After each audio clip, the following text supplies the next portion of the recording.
We've often hoped to have Father Jim Martin on 30 Good Minutes, and it's a real pleasure for me to be in New York City today, talking with him and spending some time together.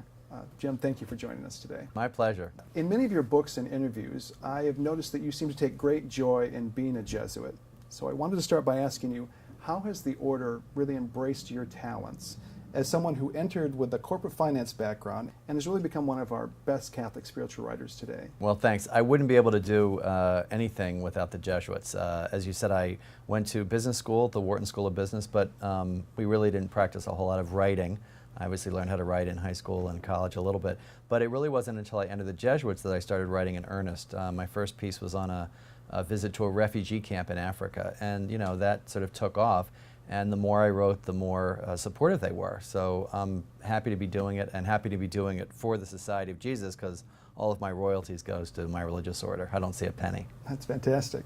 As culture editor for America Magazine, I was wondering if there's any specific cultural trends that you've seen. Is there anything that we may be missing as Catholics or people of faith? We do a lot of stuff, believe it or not, on the sort of digital revolution, how using Facebook and texting and things like that are affecting how we consume information and how we look at the world. So we do a little bit on that, but we really try to cover things very broadly. We talk about film, television, theater, fine arts, so it's a pretty broad spectrum. But I would say if any one topic comes up frequently or the most, it's this sort of digital revolution and what it's doing to us, and what it's doing to us as believers too. If we're constantly sort of texting and checking our email, does it enable us to have the time to sort of pray and really disconnect a little bit to connect to God in our deeper spiritual lives? In addition to your writing, you make regular media appearances on the Colbert Report and CNN and NPR. I'd like for you to speak about how you see your role as a priest, bringing a useful perspective to some of those more divisive conversations that tend to happen in the media. Well, it's a tool for evangelization, basically. I always say that, I'll reach millions of people during a 5-minute hit on the Colbert Show or NPR or BBC, something like that. Many more than I would reach in a homily, right? Now, I do homilies, I celebrate Mass as well, but it's a great way to get the Church's message across. And really, it helps the reporter and the Church. It helps the reporter get the story right, and it also helps the Church get the story accurately reported. So I think it's a win-win for both sides.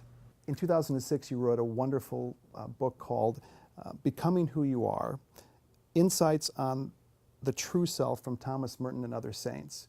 How has Merton impacted your spiritual life as a writer? Well, I always say there's 4 people that are the most responsible for my being a Jesuit: the Father, the Son, the Holy Spirit, and Thomas Merton. He'd probably be embarrassed to be put in that company.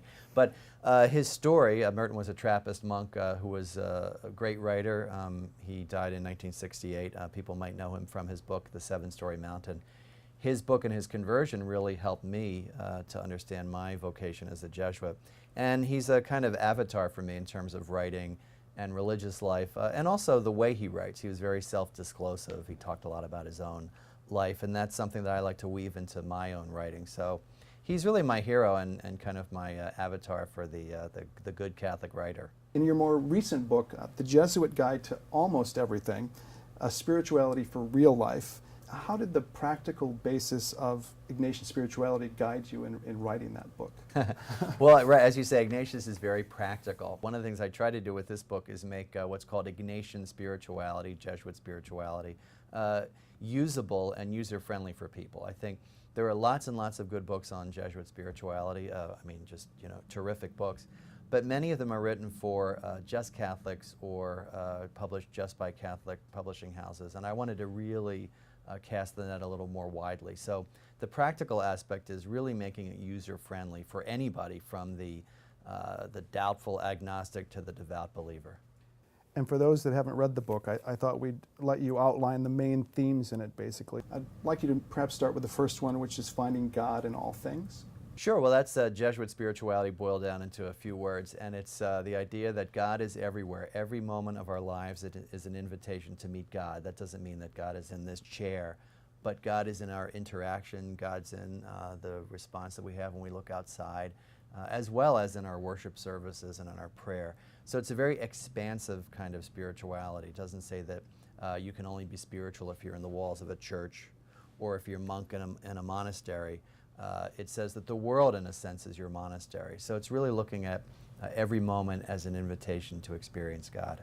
In the remaining moments that we have, let's take some time to talk about your new book. Why don't you tell us the title and a little bit about the main theme? Sure, it's called Between Heaven and Mirth, and the subtitle is Why Joy, Humor, and Laughter Are at the Heart of the Religious Life. So it's an encouragement to be joyful, humorous, and laugh as believers. One of the quotes that jumped out at me, joy, humor, and laughter are spiritual gifts that we ignore at our peril. What do you mean by that?